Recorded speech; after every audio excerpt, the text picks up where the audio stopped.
ದಾಂಪತ್ಯ ಜೀವನಕ್ಕೆ ಕಾಲಿಟ್ಟಿದ್ದಾರೆ ನಿರೂಪಕಿ ಅನುಶ್ರೀ. ಗೆಳೆಯ ರೋಷನ್ ಜೊತೆಗೆ ಸಪ್ತಪದಿಯನ್ನ ತುಳಿದಿದ್ದಾರೆ ನಿರೂಪಕಿ Anushree.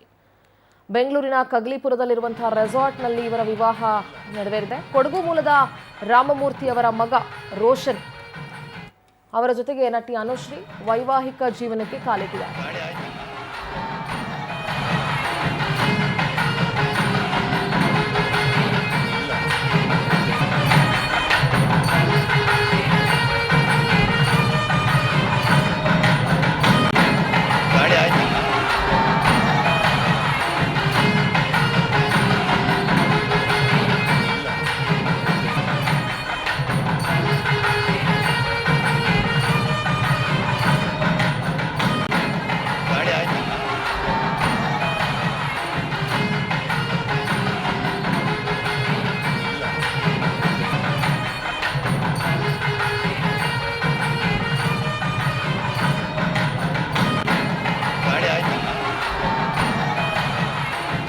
Film bureau head Deepika ನೇರ ಸಂಪರ್ಕದಲ್ಲಿ ಜಾಯ್ನ್ ಆಗ್ತಾ ಇದ್ದಾರೆ. ದೀಪಿಕಾ, ಅನುಶ್ರೀ ಇವತ್ತು ದಾಂಪತ್ಯ ಜೀವನಕ್ಕೆ ಕಾಲಿಟ್ಟಿದ್ದಾರೆ. ಬಹಳ ವರ್ಷಗಳ ಅವರ ಅಭಿಮಾನಿಗಳ ಒಂದು ಬೇಡಿಕೆ ಕೂಡ ಇತ್ತು, ಯಾವಾಗ ಮದುವೆ ಆಗ್ತೀರಿ ಅಂತ ಹೇಳಿ.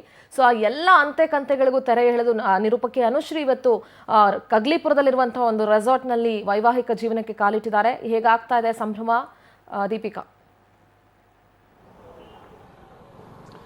ಸಿಂಧೂರ, ನಾವು ಗಮನಿಸ್ಬೋದು, ನಾವು ಈಗ ಕಗ್ಲಿಪುರದಲ್ಲಿರುವಂಥ ಒಂದು ರೆಸಾರ್ಟಲ್ಲಿ ಇದ್ದೀವಿ. ಇಲ್ಲಿ ಸಂಭ್ರಮ ಮೈ ಸ್ವಾನ್ ಲೈನ್ಸ್ ಅನ್ನುವಂಥ ಒಂದು ರೆಸಾರ್ಟು. ಈ ರೆಸಾರ್ಟಲ್ಲಿ ಇವತ್ತು ಅನುಶ್ರೀ ಅವರ ಮದುವೆ ಕೂಡ ನಡೀತಾ ಇದೆ. ಇಲ್ಲಿ ಅವರ ಫ್ಯಾಮಿಲಿಯವರಿಗೆ ಮಾತ್ರ ಅವಕಾಶವನ್ನು ಕೊಟ್ಟಿರುವಂಥದ್ದು. ರೋಷನ್ ಮತ್ತು ಅನುಶ್ರೀ ಫ್ಯಾಮಿಲಿ ಏನಿದೆ ಅವ್ರು ನಡೆಸುವಂಥ ಒಂದು ಮದುವೆ ಮಾತ್ರ. ಯಾಕಂದರೆ ಇಲ್ಲಿ ಯಾವುದೇ ಅಭಿಮಾನಿಗಳಿಗಾಗಲಿ ಮಾಧ್ಯಮದವರಿಗೆ ಯಾವುದೇ ರೀತಿಯಲ್ಲಿ ಎಂಟ್ರಿ ಇಲ್ಲ.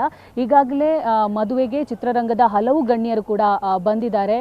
ಪ್ರೇಮ ಆಗಿರ್ಬೋದು, ತರುಣ್ ಸುಧೀರ್ ಆಗಿರ್ಬೋದು, ಶರಣ್ ಆಗಿರ್ಬೋದು, ರಾಜ್ಬಿ ಶೆಟ್ಟಿ ಆಗಿರ್ಬೋದು, ಹೀಗೆ ಸಾಕಷ್ಟು ಜನ ಕಲಾವಿದರು ಈಗಾಗಲೇ ಮದುವೆಗೆ ಬಂದಿದ್ದಾರೆ. ಮದುವೆ ಈಗಾಗಲೇ ಮುಹೂರ್ತ ಕೂಡ ನಡೆದಿದೆ. ಇದರ ಎಕ್ಸ್ಕ್ಲೂಸಿವ್ ವಿಡಿಯೋ ಕೂಡ ಪವರ್ ಟಿವಿಗೆ ಲಭ್ಯವಾಗಿದೆ. ಸೊ ನೀವು ಗಮನಿಸ್ತಾ ಇರ್ಬೋದು, 10:53 ಒಂದು ಶುಭ ಲಗ್ನದಲ್ಲಿ ರೋಷನ್ ಅನುಶ್ರೀ ಅವರ ಕೈ ಹಿಡಿದಿದ್ದಾರೆ. ಸೊ ಇದು ಇವರು ಪ್ರೀತಿಸಿ ಮದುವೆಯಾಗಿರುವಂಥ ಒಂದು ಮದುವೆಯಾಗಿರೋದು. ಸೊ ರೋಷನ್ ದೊಡ್ಡ ಮನೆಯ ಅತಿ ದೊಡ್ಡ ಅಭಿಮಾನಿ, ಅಪ್ಪವರ ಅಭಿಮಾನಿ. ಆ ಕಾರಣಕ್ಕಾಗಿ ಅನುಶ್ರೀ ರೋಷನ್ ಕೈ ಹಿಡಿದಿದ್ದಾರೆ ಅನ್ನುವಂಥ ಮಾಹಿತಿ ಕೂಡ ಸಿಕ್ಕಿದೆ. ಸಿಂಧೂರ, ಥ್ಯಾಂಕ್ ಯು ದೀಪಿಕಾ, ನೀವೆಲ್ಲ ಡೀಟೇಲ್ಸ್ಗಾಗಿ.